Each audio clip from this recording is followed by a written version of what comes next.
नवद्वीपे कृष्णं पुरटरुचिरं भावबलितं मृदङ्गार्धयन्त्रैः सजनसहितं कीर्तनावरं सत्योपास्यं सर्वैः कलिमलहरं भक्तसुखदं भजामस्तं नेत्रं श्रवणमननार्दर्शनो विधो श्रुतिच्छान्द्यो व्याख्या वदति परमं ब्रह्मपुरकं स्मृतिवैकुण्ठ्याख्यं वदति किल यद्विष्णुसदनं शीतद्दीपं चान्यविरलं रसिकोऽहं व्रजवनं नवद्वीपं वन्दे परमं सुखदं तं चिदोदितम्।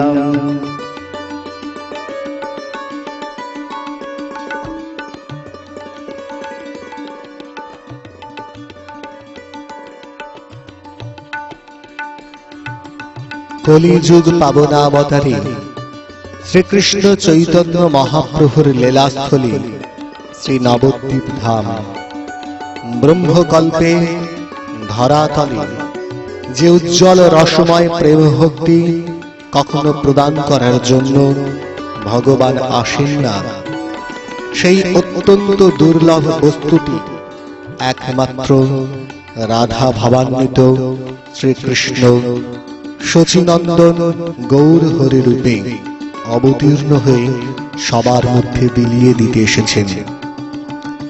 শ্রীরাধার ভাবে যিনি সুবর্ণ বরণ সাঙ্গপাঙ্গে নবদ্বীপে যার সংকীর্তন, কলিতে উপাস্য সেই কৃষ্ণ গৌর হরি নবদা ভক্তিতে তাঁরে উপাসনা করি। শ্রী নবদ্বীপ ধামের ৯টি দ্বীপ, অন্তর্দ্বীপ শ্রী মায়াপুর, সীমন্তদ্বীপ, গদ্রমদ্বীপ, মধ্যদ্বীপ, কৌলদ্বীপ, ঋতুদ্বীপ, জহ্নদ্বীপ, মদ্রমদ্বীপ ও রুদ্রদ্বীপ।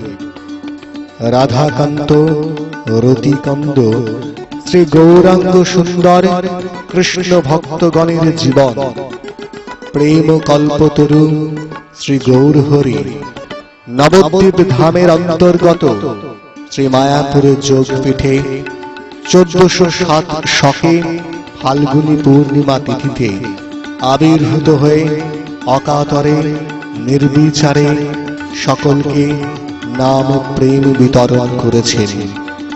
জাতি ধর্ম বর্ণ ভক্ত অভক্ত কিছুই বাছেননি। কমলা শিরুবিহী দুলহ প্রেমধন দান করে জগজনে। নবদ্বীপ মধ্যে মায়াপুর নামে স্থান, যথা জন্মিলেন শ্রী গৌরচন্দ্র ভগবান।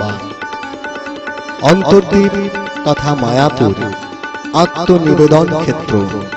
দাপর যুগে সৃষ্টিকর্তা ব্রহ্মা ঐশ্বর্য মদে বিমোহিত হয়ে ভগবান শ্রীকৃষ্ণের সখা ও গৌবৎস চুরি করার পর নিজের অপরাধ বুঝতে পেরে অনুতপ্ত হয়ে এই স্থানে এসে শ্রী ভগবানের আরাধনা করেন।